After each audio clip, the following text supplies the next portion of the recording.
अनेक वस्त्यांमध्ये हा पांढरा पट्टा आखलेला दिसू लागलाय। समाज माध्यमातून हा मुद्दा सगळ्यात पहिल्यांदा उपस्थित झाला आणि त्यावर वादाची ठिणगी पडली। जेव्हा हा वाद वाढतोय असं लक्षात आलं तेव्हा बचावाच्यासाठी जैन प्रतिनिधींच्याकडून काय उत्तर गेलं ते ऐका।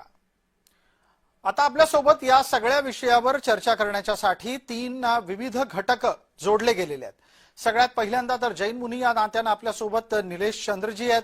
आपल्यासोबत मनसेचे प्रवक्ता या निमित्तानं योगेश खैरे आहेत। जैन अभ्यासक या नात्यानं आपल्यासोबत प्रकाश चोपडा जोडले गेलेले आहेत।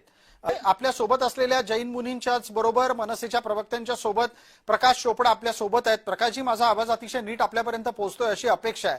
तुम्ही स्वतः जैन आहात, तुम्ही मराठीमध्ये बोलता आहात आणि आता मराठीमध्येच तुम्ही हे सांगणार आहात की हा सगळा वाद जैन समुदायाला टाळता आला नसता का?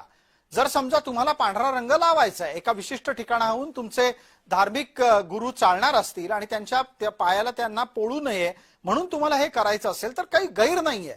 मुद्दा काय होतो, हे असं करून तिथे असलेल्या इतर जैन धर्मीयांवर एक दबाव निर्माण होतो, तो जैन समुदायाला संवादातून टाळता आला नसता का? जय महाराष्ट्र। सर्वात पहिला नमस्कार। एक छोटी विनंती आहे प्रकाशजी, आपण आपल्या इथे टीव्ही चालू आहे, कृपया तो टीव्ही बंद करा किंवा त्याचा म्यूट करा आवाज।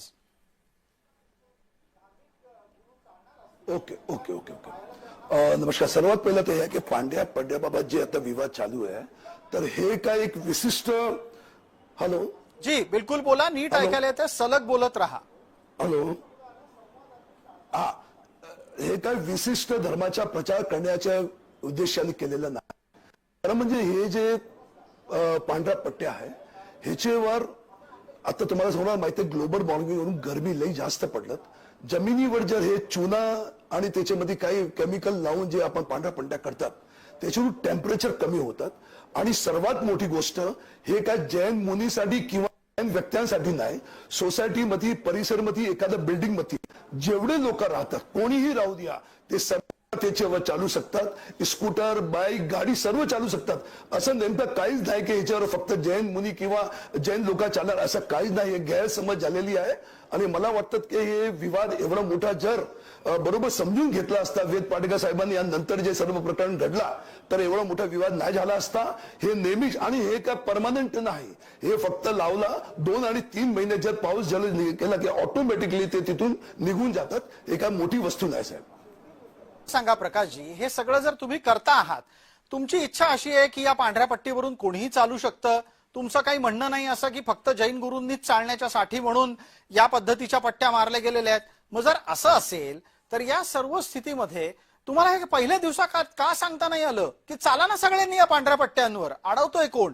हा मुद्दा पहिल्या दिवशी आला असता तर वाद वाढलाच नसता। त्या वेदपाठकला पण तुम्हाला सांगायला हवं होतं की बाबा चाल ना या पांढऱ्या पट्टीवर, तुला कोण नाकारतंय?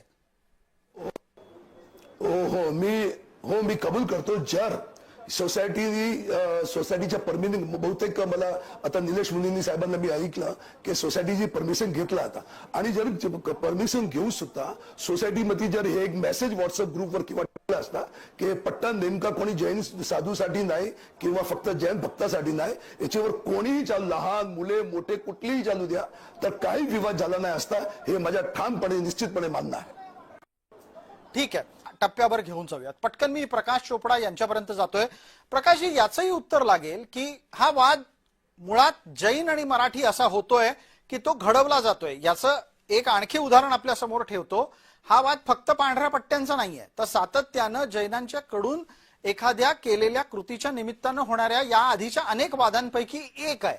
अशी सातत्यानं ठिणगी का पडावी? त्याच्या मला असं वाटतं सर्वात मोठं कारण आहे की विवादपेक्षा संवादाची कुठेतरी कमी आहे। मी असं नाही मान्य करत की मराठी माणूस कुठेही बी विरोधामध्ये आहे, हे पॉसिबलच नाही। मराठी आणि किंवा कुठलेही असू द्या, जैन असू द्या, हे संस्कृती भारताची संस्कृती आहे, एकच संस्कृती, याच्यामध्ये काही विवाद नाही। जर संवाद बरोबर केला, जसं मी तुम्हाला पहिला सांगितलं, लावण्यापूर्वी सोसायटीचं परमिशन घेतला, सपोज घेतला